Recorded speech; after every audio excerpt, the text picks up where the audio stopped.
नौ ग्रहों में से सर्वश्रेष्ठ कौन है? देखिए श्रोताओं, आप देख रहे हैं यूट्यूब चैनल अद्भुत कहानी स्टार। आप सभी श्रोताओं का, भक्तों का और सब्सक्राइबर बंधुओं का इस चैनल पर हार्दिक स्वागत और अभिनंदन है। देखिए श्रोताओं, आज मैं आपकी सेवा में एक बहुत शानदार कथा लेकर के उपस्थित हूं। कहानी बहुत ही रोचक और ज्ञानवर्धक है। इस कहानी को पूरा सुनने के लिए अंत तक हमारे साथ वीडियो में बने रहिए। तो आइए श्रोताओं, आज की ये बहुत ही ज्ञानवर्धक और शानदार कहानी मैं आपकी सेवा में प्रस्तुत कर रहा हूं। एक समय की बात है कि स्वर्ग लोक में समस्त ग्रह बैठे हुए थे, विराजमान थे, और उसी समय उन ग्रहों में आपस में एक प्रश्न खड़ा हो गया और वे आपस में सोचने लगे कि हम में सबसे श्रेष्ठ कौन है। हे श्रोताओं, सभी ग्रह विवाद की स्थिति में आ गए, उनमें युद्ध की स्थिति बन गई। शनिदेव कहने लगे मैं बड़ा हूं, शुक्रदेव कहने लगे मैं बड़ा हूं, मंगल कहने लगा मैं बड़ा हूं, और बुध कहने लगा मैं बड़ा हूं। हे श्रोताओं, बड़ी भयंकर स्थिति हो गई।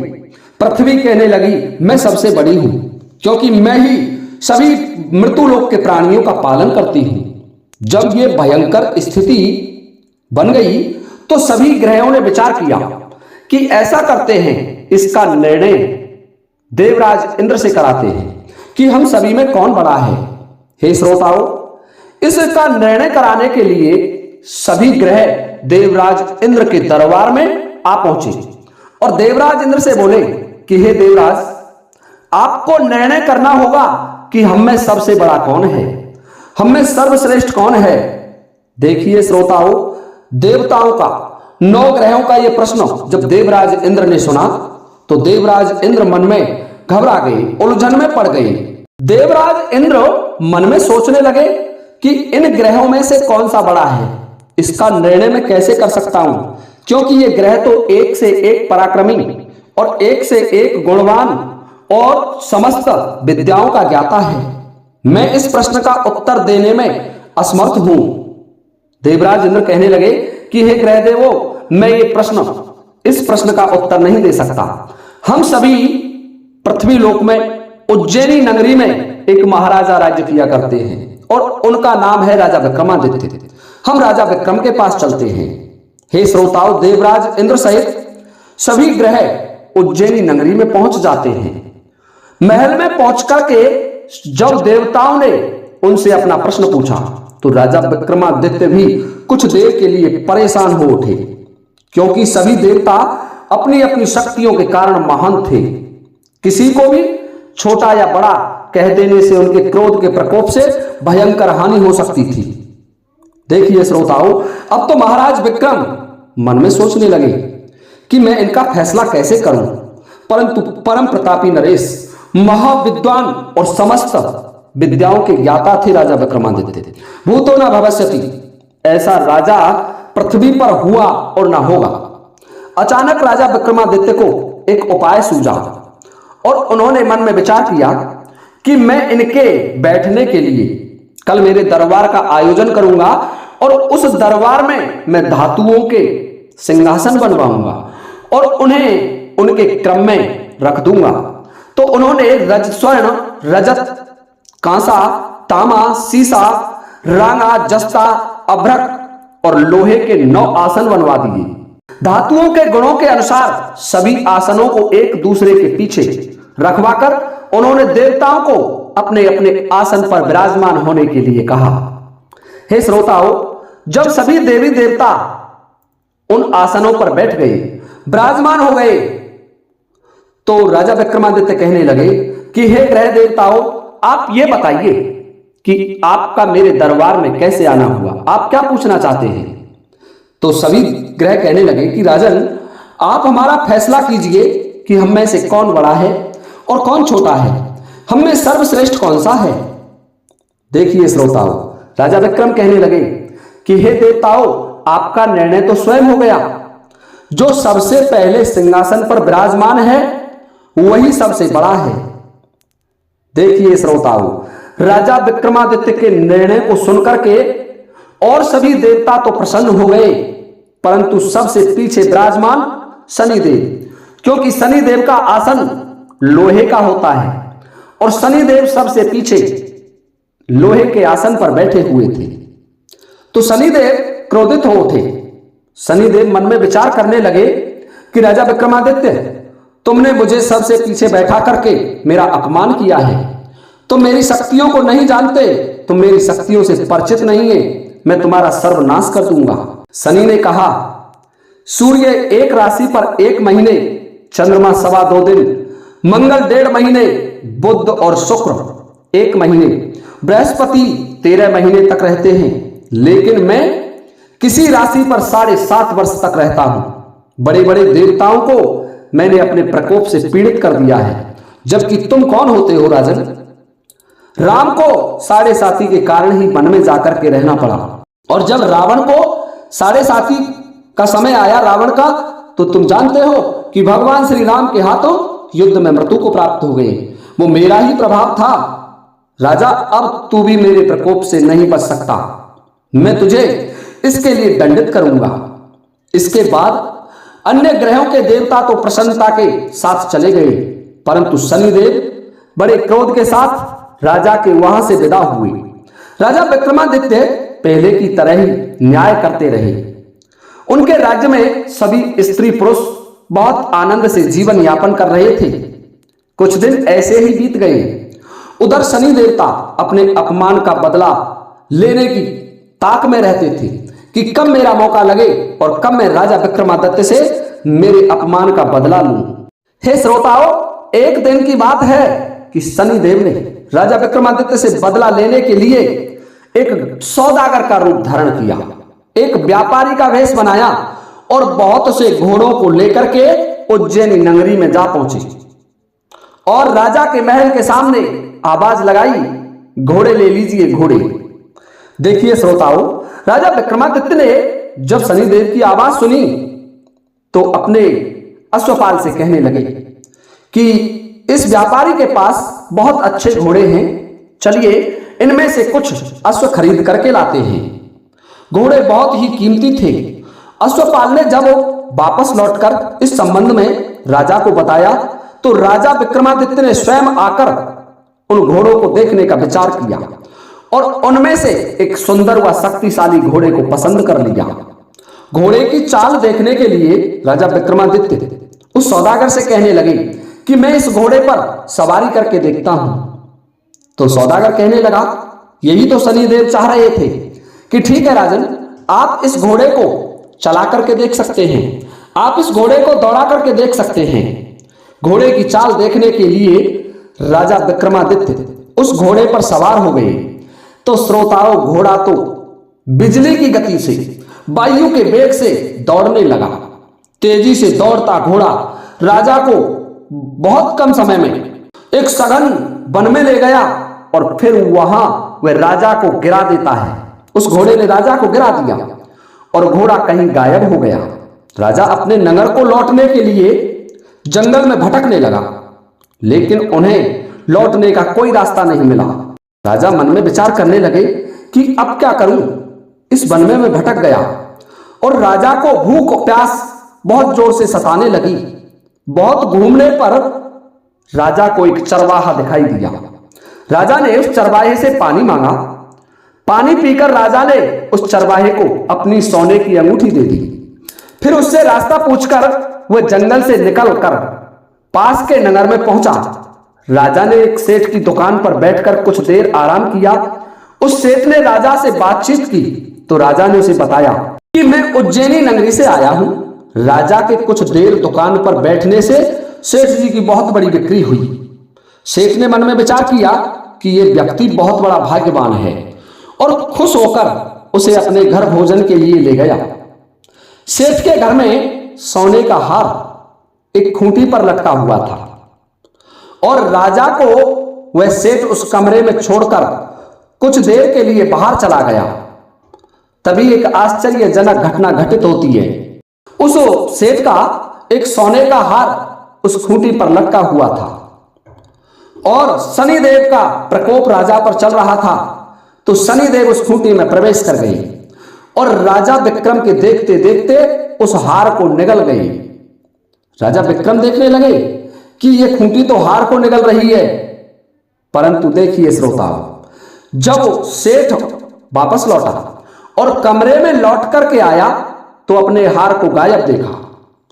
तो चोरी का संदेह राजा पर ही किया, क्योंकि उस कमरे में राजा ही तो अकेला बैठा था।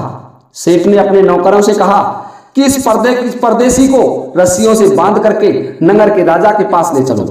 हे श्रोताओं, सेठ के नौकर महाराज विक्रमादित्य को रस्सियों से बांध करके उस नगर के राजा के पास ले गए और राजा के दरबार में पेश किया। तो महाराज ने पूछा राजा विक्रमादित्य से कि बताइए हार कहां चला गया। तो राजा विक्रमादित्य कहने लगे कि उस हार को मेरे देखते देखते खूंटी निकल गई। इस पर राजा ने क्रोधित होकर के कहा कि मूर्ख, कहीं हार को खूंटी निकलती है, झूठ बोल रहा है, हार की चोरी तैने की है। इस अपराध में राजा विक्रमादित्य के हाथ पैर काटने का आदेश दे दिया। जब नगर के राजा ने यह आदेश दिया तो राजा विक्रमादित्य मन में विचार करने लगे कि अब यह निश्चित ही शनिदेव का प्रकोप आरंभ हो गया।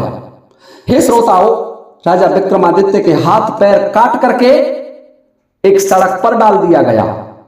कुछ दिन का समय बीता, राजा विक्रमादित्य उस सड़क पर पड़े हुए थे, हाथ पैर एक भी नहीं था।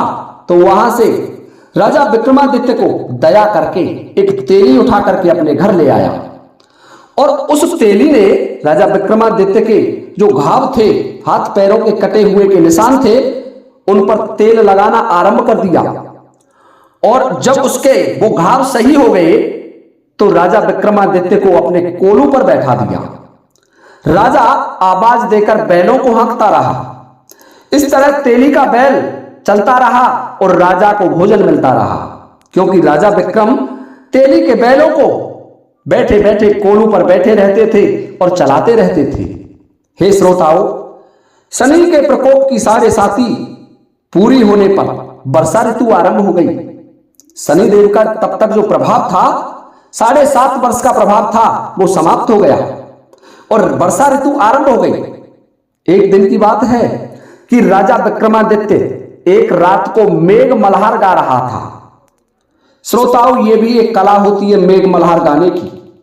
ये कला तानसेन के पास भी बताई जाती है, जो अकबर के दरबार में एक नौरत्न थे तानसेन, और तानसेन भी मेघ मल्हार गा करके जानते थे। तो राजा विक्रम ने जब मेघ मल्हार गाई तो उसी समय नगर के राजा की लड़की राजकुमारी मोहिनी रथ पर सवार होकर के उस तेली के घर के पास से गुजरी। उसने मेघ मल्हार सुना तो उसे बहुत अच्छा लगा और दासी को भेजकर गाने वाले को बुला लाने के लिए कहा। दासी ने लौटकर जब दासी उस तेली के घर गई तो देखती है कि एक अपंग व्यक्ति मेघ मल्हार गा रहा है। दासी ने लौटकर राजकुमारी से कहा कि राजकुमारी, जो व्यक्ति मेघ मल्हार गा रहा था वह तो एक अपंग व्यक्ति है। परंतु देखिए श्रोताओं, राजकुमारी मोहिनी तो उसके गायन पर आसक्त हो गई थी, मोहित हो चुकी थी। अतः उसने सब कुछ जानकर भी अपंग राजा से विवाह करने का निश्चय कर लिया। राजकुमारी अपने घर लौट आई और अपने माता पिता से ये बात बताई कि मैं विवाह करूंगी तो तेली के घर एक नौकर है जो अपंग है, जिसके हाथ पैर नहीं है, मैं उससे विवाह करना चाहती हूं। देखिए श्रोताओं, रानी ने जो मोहिनी की माता थी उसने मोहिनी को बहुत समझाया, मोहिनी के पिता ने बहुत समझाया, परंतु मोहिनी नहीं मानी। और राजा और रानी कहने लगे कि बेटी, तेरे भाग्य में तो किसी राजा की रानी होना लिखा था, परंतु फिर तू उस अपंग व्यक्ति के साथ विवाह करके अपने आप को क्यों मार रही है, अपने आप को नरक में क्यों धकेल रही है। देखिए श्रोताओं, परंतु राजकुमारी मोहिनी कहने लगी कि नहीं पिताजी, मैं तो विवाह करूंगी तो केवल उसी अपंग व्यक्ति से कर सकती हूं, मेरा विवाह आप उसी के साथ कर दीजिए। देखिए श्रोताओं, अब तो राजा भी अपनी पुत्री की जिद के आगे परेशान हो गए। राजकुमारी ने भोजन छोड़ दिया और प्राण त्यागने का निश्चय कर लिया। आखिरकार राजा रानी को विवश होकर के अपंग विक्रमादित्य से राजकुमारी का विवाह करना पड़ गया। मोहिनी का विवाह राजा विक्रमादित्य जो तेली के घर नौकर था उसके साथ हो जाता है। विवाह के बाद राजा विक्रमादित्य और राजकुमारी तेली के घर में रहने लगे, क्योंकि राजा विक्रमादित्य तो तेली के घर रहते थे। उसी रात को जब राजकुमारी का विवाह होकर के आ गया, तेली के घर दोनों रहने लगे, तो एक दिन स्वप्न में शनिदेव राजा के पास आए और राजा से कहने लगे, राजन, तुमने मेरा प्रकोप देख लिया, मैंने तुम्हें अपने अपमान का दंड दिया है। राजा विक्रम ने शनिदेव से क्षमा मांगी और कहने लगे, हे भगवान, हे महाराज शनिदेव, आप मुझे क्षमा कर दें। आपने जितना दुख मुझे दिया है इस संसार में अन्य किसी को ना देना प्रभु। देखिए श्रोताओ, शनिदेव ने कुछ सोचकर कहा, राजा, मैं तुम्हारी प्रार्थना स्वीकार करता हूं और जो कोई स्त्री पुरुष मेरी पूजा करेगा, शनिवार को व्रत करके मेरी कथा सुनेगा, उस पर मेरी अनुकंपा हमेशा बनी रहेगी। हे श्रोताओं, ऐसा कहकर के शनिदेव राजा विक्रमादित्य के स्वप्न से गायब हो जाते हैं, अंतर्ध्यान हो जाते हैं। जब प्रातःकाल हुआ तो राजा विक्रमादित्य की नींद खुली तो देखता है कि राजा के हाथ पांव सही सलामत हैं, उसके हाथ पैर ठीक हैं, पहले जैसे हैं। राजा मन ही मन प्रसन्न हुए और शनिदेव को प्रणाम किया। देखिए श्रोताओं, जब तेली को इस बात का पता लगा कि अपंग व्यक्ति जिसका कोलू हाँकता था, कोलू के बैल चलाता था, उसके हाथ पैर आ गए हैं, तो तेली की प्रसन्नता का ठिकाना नहीं रहा। और राजकुमारी मोहिनी को जब पता चला कि उसके पति के हाथ पैर सही सलामत हो गए हैं, तो वह आश्चर्य में डूब गई। तब राजा विक्रमादित्य ने अपना परिचय देते हुए राजकुमारी और उस तेली को शनिदेव के प्रकोप की कथा बताई। जब राजकुमारी ने यह बात सुनी तो राजकुमारी बहुत प्रसन्न हुई। देखिए श्रोताओं, यह बात बिजली की तरह उस नगर में फैल गई और जब यह बात उस सेठ ने सुनी तो सेठ को इस बात का पता लगा कि वह व्यक्ति राजा है और उसके हाथ पैर आ गए हैं, तो वह दौड़ करके तेली के घर पहुंचा और राजा विक्रम के चरणों में गिर करके क्षमा मांगने लगा। कहने लगा, हे राजन, मुझे क्षमा कर दें, मैं नहीं समझ पाया था कि आप पर शनिदेव का प्रकोप है। देखिए श्रोताओं, सेठ राजा को अपने घर ले जाता है और उसे भोजन कराने के लिए उसी कक्ष में बैठा देता है जिस कक्ष में वह आश्चर्यजनक घटना घटी थी। खूंटी सोने का हार निकल गई थी। सबके देखते देखते वही खूंटी सोने का हार वापस उगलने लगी। सेठ जी ने जब ये देखा कि वो खूंटी सोने का हार वापस उगल रही है, तो सेठ जी और सेठानी राजा विक्रम के चरणों में गिर पड़े। कहने लगे, राजन, आप धन्य हैं, आप महान हैं कि हम जैसे व्यक्ति को आपने क्षमा कर दिया। हमने तो तुम्हारे हाथ पैर कटवा दिए थे। और सेठ जी ने प्रसन्न होकर के अपनी बेटी का विवाह राजा विक्रम के साथ कर दिया। उस सेठ के भी एक लड़की थी और उस लड़की का विवाह महाराज विक्रम के साथ कर दिया और बहुत से स्वर्ण आभूषण, धन आदि देकर के राजा को विदा कर दिया। देखिए श्रोताओं, राजा विक्रम राजकुमारी मोहिनी और सेठ की बेटी के साथ उज्जैनी नगरी पहुंच जाते हैं, अवंतिका नगरी में पहुंच जाते हैं। जब नगरवासियों को पता चला कि उनके महाराज दो रानियों को लेकर के आए हैं, तो संपूर्ण नगर खुशी से झूम उठा। संपूर्ण नगर में हर्ष उल्लास मनाए जाने लगा, पूरे नगर को सजाया गया। अगले दिन राजा विक्रमादित्य ने अपने संपूर्ण राज्य में यह घोषणा कराई कि शनिदेव सब देवताओं में सर्वश्रेष्ठ है, सभी ग्रहों में सर्वश्रेष्ठ है। प्रत्येक स्त्री पुरुष शनिवार को उनका व्रत करें और व्रत कथा अवश्य सुने। देखिए श्रोताओं, राजा विक्रमादित्य की घोषणा से शनिदेव बहुत प्रसन्न हुए और राजा विक्रमादित्य पर हमेशा उनकी कृपा बनी रही। श्रोताओं, ये शनिवार व्रत की कथा है। यदि कोई व्यक्ति शनिवार का व्रत रखता है, कथा सुनता है या उसको पढ़ता है, तो उसकी सभी मनोकामनाएं पूर्ण हो जाती हैं और भगवान शनिदेव की कृपा से कभी भी उस पर कोई कष्ट नहीं आता। कथा पढ़ने वाला, कथा सुनने वाला, व्रत रखने वाला, ये सभी व्यक्ति धन्य हो जाते हैं। इन पर कभी भी शनिदेव की साढ़े साती का प्रभाव नहीं होता है। तो देखिए श्रोताओं, ये थी हमारी आज की कहानी, भगवान शनिदेव की व्रत कथा। सभी ग्रहों में बड़ा कौन है?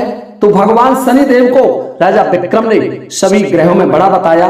यदि आपको हमारी ये कहानी अच्छी लगी हो तो कृपया वीडियो को लाइक करना ना भूलें, अधिक से अधिक कमेंट करें और वीडियो को शेयर करना भी ना भूलें, और वीडियो को शेयर करना भी ना भूलें। इसी के साथ अब ये वीडियो समाप्त होता है और मैं लेता हूं आप सभी से अनुमति इस वीडियो को विराम देने की। इसी के साथ जय हिंद, जय भारत।